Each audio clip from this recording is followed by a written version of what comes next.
우리가 하나 주목할 부분이 있습니다. 다시 아까 얘기했던 그 다리우스 대제 시대로 넘어가는 것이죠.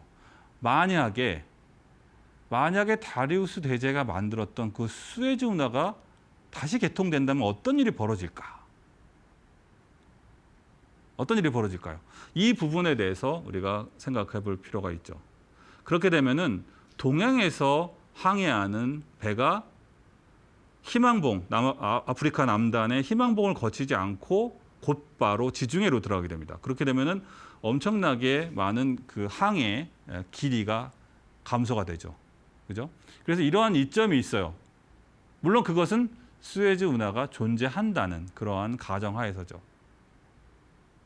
이 부분에 대해서 이런 수에즈 운하를 다시 뚫어야 되겠다. 예전에 다리우스가 만들었던 페르시아에 만들었던 수에즈 운하를 다시 뚫어야 되겠다는 생각을 처음 한 인물이 있습니다. 우리가 아주 잘 아는 인물이에요. 바로 나폴레옹입니다. 나폴레옹이 이렇게 이집트에 서 있는 모습은 좀 여러분에게 생소할 거라고 생각합니다. 근데 나폴레옹은 1798년에 이집트를 장악하게 됩니다. 근데 사실 이게 뭐 그렇게 나폴레옹으로서는 그렇게 달가운 일은 아니었어요. 왜냐하면은 나폴레옹 프랑스 혁명이 일어나고 이제 그 봉건주의가 무너지면서 이제 국민 정권이 이제 장악하게 되는데 그때 그 국민 정권을 장악하는데 큰 역할을 했던 인물이 바로 나폴레옹이에요. 그런데 그 국민당 정권이 나폴레옹을 두려워합니다. 왜냐하면 국민들에게 너무나 인기가 많았기 때문이죠. 그래서 나폴레옹을 견제하기 위해서 멀찌감치 가서 이집트를 점령하라는 명령을 내립니다. 어쩔 수 없이 나폴레옹은 그 명령을 따라서 이집트를 점령하게 되는데 그때 이제 그 이집트에 있었던 고대 유적에 굉장히 큰 관심을 갖게 돼요. 그 중에 관심을 가졌던 부분이 바로 그 중에 하나가 바로 수에즈 운하입니다. 네. 그래서 나폴레옹은 측량을 하게 되죠. 그래서 그 옛날 흔적을 보면서 다시 이것을 만들 수 있는 가능성을 타진하게 되는데 당시에 측량했던 기사의 실수로 인해서 운하 건설을 포기하게 됩니다. 왜냐하면은 측량을 해보니까 지중해 쪽과 이쪽 아라비아 해 쪽 이쪽에 있는 물의 높이가 다르다는 거예요. 그래서 이 운하를 만들기 어려울 거라는 그러한 결론을 냈던 것이죠. 그런데 나중에 확인해 보니까 그 측량에 실수가 있었던 거예요. 네. 어쨌든 나폴레옹 시대에는 나폴레옹은 수에즈 운하 건설을 포기할 수밖에 없었다는 것이죠. 결국 세월이 흘러서 프랑스는 결국 수에즈 운하를 개통하게 됩니다. 1869년에 수에즈 운하를 개통하게 되는데 그 엄청난 일을 성공한 인물은 페르낭도 렙셉이라는 인물입니다.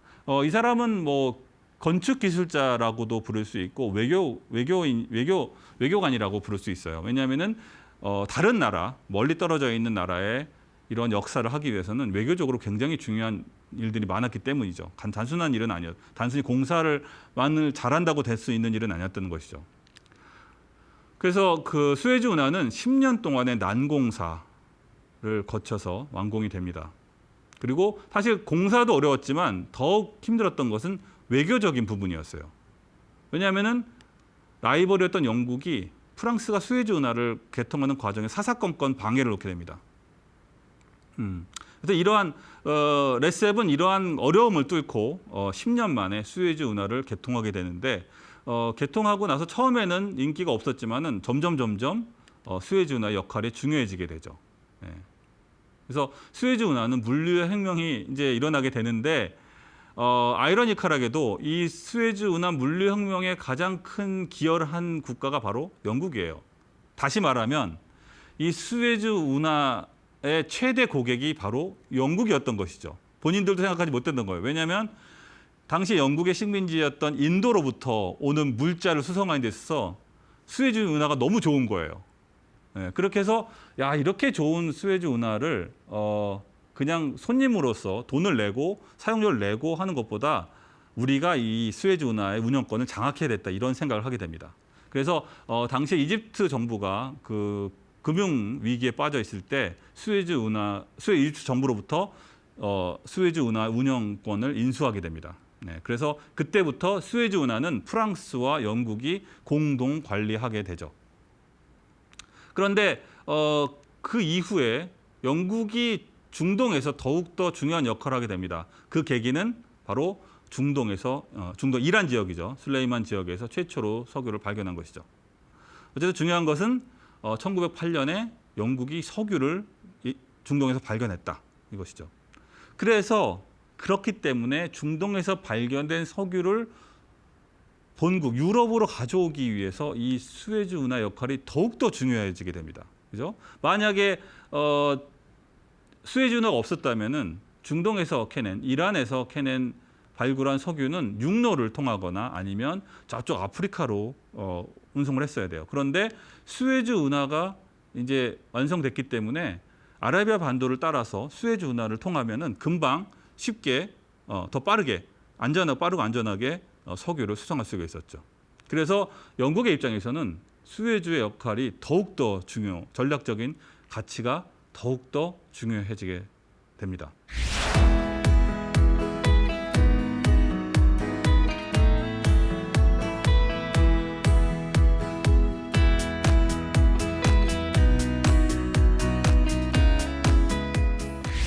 그런데 중동에 제가 그 석유 강연에서 다뤘던 것처럼 중동의 이 정치적인 문제는 단순하지가 않았어요. 막 뒤엉켜 있죠. 네. 아랍의 문제, 유대인의 문제, 서방의 러시아의 문제, 뭐 미국, 영국, 프랑스 모든 국가들의 중동에 대한 입장이 달랐습니다. 네. 복잡한 상황에서 결정타를 본 것이 바로 이스라엘 독립이죠. 1948년 이스라엘 독립하면서 유럽이 난리가 납니다. 그리고 아랍 사회주의가 태동을 하게 되죠. 그동안 서방으로부터 꼭두각시로 이용당하고 기름은 많이 생산되는데 전부 다 서방이 다 퍼가요. 그래서 자기들은 이득을 하나도 얻지 못하고 실제로는 영국이나 미국이나 이런 프랑스 이런 나라들이 모든 이익을 취해가기 때문에 자연적으로 사회주의적인 아랍 민족주의, 민족 사회주의적인 운동이 이제 커지게 되는데 그 시발점이 되는 사건이 바로 모사데크 위기였죠. 네, 이란의 모사데크 총리가 이란의 유정을 국유화시켜버리죠. 난리가 나죠. 물론 그래서 미국의 CIA와 영국의 SIS가 힘을 합쳐가지고 모사데크 총리를 멀쩡한 국가의 총리를 축출하게 됩니다. 이런 사건이 벌어졌는데 문제는 여기서 끝나지가 않았어요. 이 얘기는 제가 지난 석유 강연에서 했던 얘기인데 그 얘기는 여기서 끝나지 않습니다. 아랍 사회주의는 그때부터 시작이에요. 이집트 나세르 대통령이 이제 이집트의 정권을 장악하게 됩니다. 그리고 나서 한 일이 뭐냐면은 이 수에즈 운하의 전략적인 가치에 이제 주목을 하게 되죠. 그래서 수에즈 운하 국유화를 선언하게 됩니다.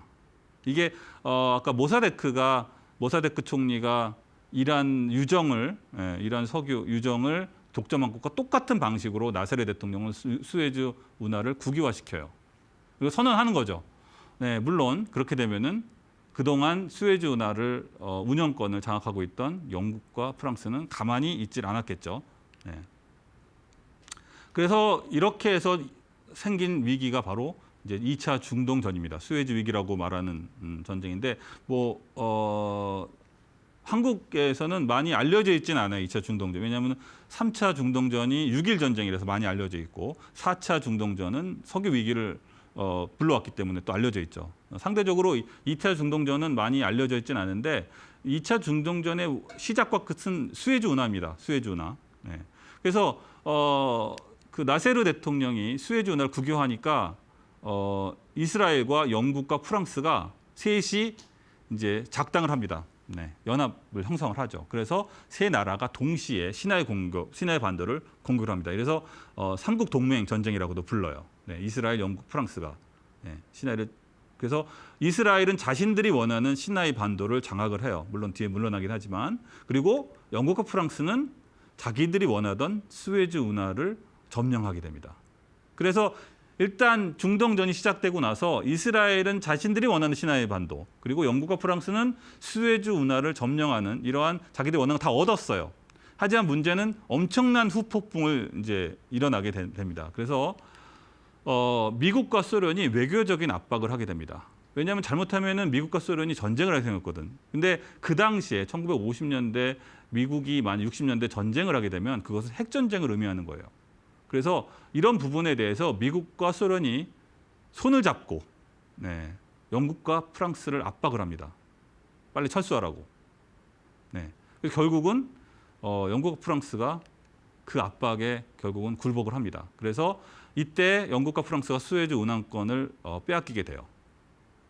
근데 단순히 수에즈 운항권을 뺏기는 게 문제가 아니라 그 과정에서 미국과 소련이라는 양대 세력, 양강의 신흥 국가들이죠. 영국과 프랑스 볼 때 이 신흥 국가들의 압력에 굴복했다는 자체가 중요해요. 그래서 이 사건 때문에 결국은 미국과 소련의 양강 체제, 즉 냉전 체제가 결정적으로 굳어진다. 이렇게 우리가 볼 수가 있습니다.